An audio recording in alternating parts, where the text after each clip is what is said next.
look what we got here. The Bad Batch, Episode 9 review.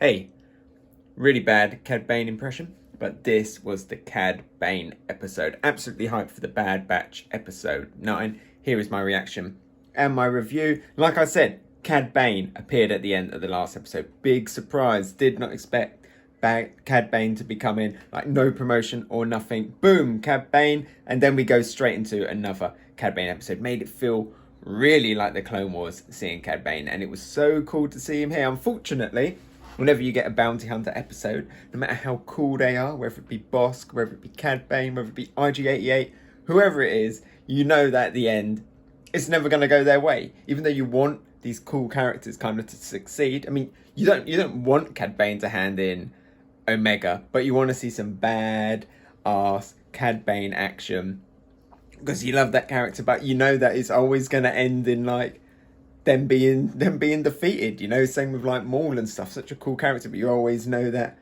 at the end of the day it's never going to go Maul's way, it's never going to go Cad Bane's way. But it was great seeing him here.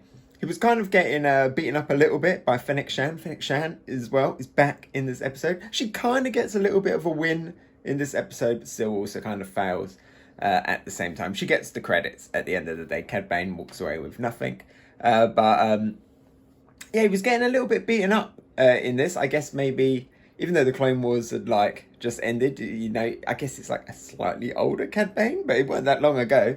But you know, he's been busy during the Clone Wars, so you know, maybe he was just a little bit tired. He's still putting up a great fight, always kept standing back up. His little droid, Todo as well, was putting in the work. And we got some cool character stuff with Todo. He's fixing his leg, and Omega, you know, offers to help fix the leg. A great character development as well for Omega. Really showed how she can work on her own and everything. Doesn't have to always rely on the Bad Batch. Very much independent.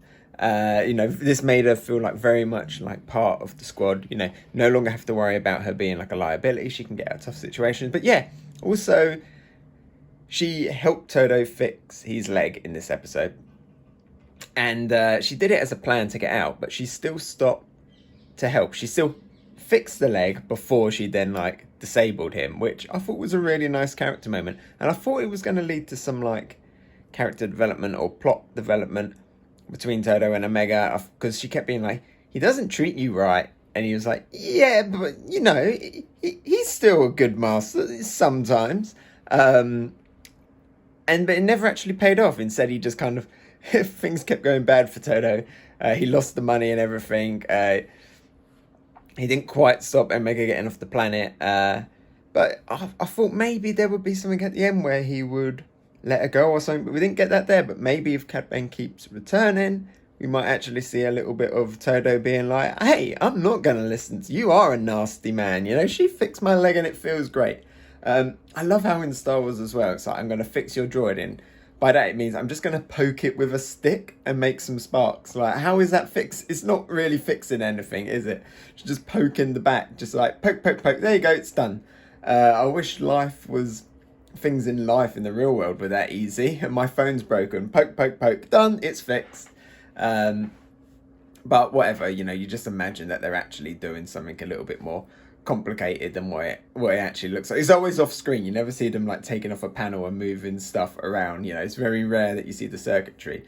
It's always just, I pick up this stick makes a few sparks. I pick up this stick makes different coloured sparks. And that fixes the droid. Okay, perfect. And then, yeah, it was mainly action in this episode. Sorry, I'm rambling. But it's just how I do these reviews off the top of my head.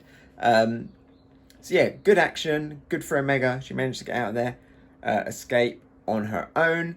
But the most interesting part of this episode, well, two really interesting things. That's not a thing to do with Cad Bane or Todo or anything like that. The first is we find out why Omega is special. And she is a Generation 1 clone. And she is the same as only one other clone. Not the same as the Bad Batch. That one other clone she is the same as is Boba Fett. Because they are just clones without any of the advanced agent or anything. Just a normal, direct clone of Jango Fett. Which kind of means that Omega and Boba Fett, who was originally known as Alpha, that's really cool, are siblings. They're like brother and sister. And I'm wondering how that's going to play into the story. Are we going to get Boba Fett coming into the series? A lot of speculation of that with Cad Bane being in it. And Cad Bane and Boba Fett had an unfinished arc in the Clone Wars. So is Boba Fett going to come back into it? How will he react finding out that he's got a sister out there? Well, first of all, that he's got a sister. You know, he has loads of brothers, all of the clones. But if you can count them as... I guess you can. But he's got, like, loads of brothers. But how is he going to react to find out he's got, one, a sister, and a sister that's just like him, that's, like, aging normally? And the other one as well is...